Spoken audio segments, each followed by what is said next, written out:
Hi everyone, welcome back.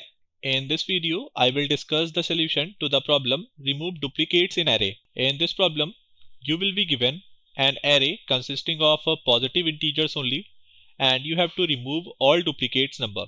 So there exist multiple methods to solve this problem. One method is to use a map, that is hash every element, and whenever you get the first occurrence of the element, that is element is not present in the map, then add the element in your answer and also insert the element in a map. But using a map is not a good idea at all because here the constraints are very small. The value of element can be up to 100 only, so it's better to use a array instead of map.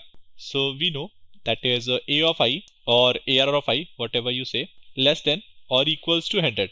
So it's better to use an array of size 100 and initialize all the elements with 0. So let's say the array is named as a DP and is of size 100, and basically we also need index 100 because the elements can be 100.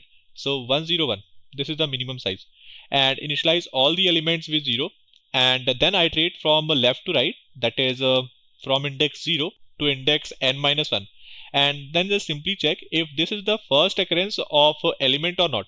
And if it is the first occurrence, that is if dp of a of I is equal to 0, then what does it mean? It means this is the first occurrence of the element. Then I will just simply add this current element in my answer variable. So add a of I, and also I will mark its value in a dp array as true.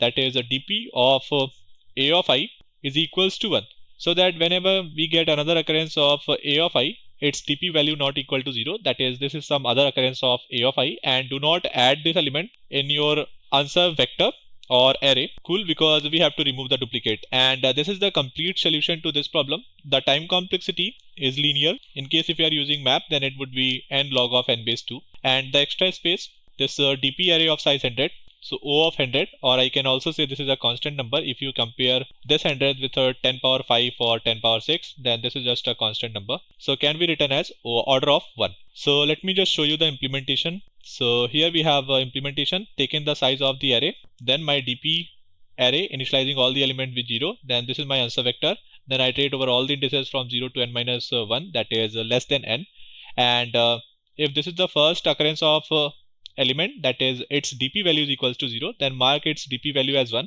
and add the element in your answer. Cool, and I'm finally returning this answer vector v. So let's just try to submit this, and successfully submitted. So thank you so much guys for watching this video, and have a good day.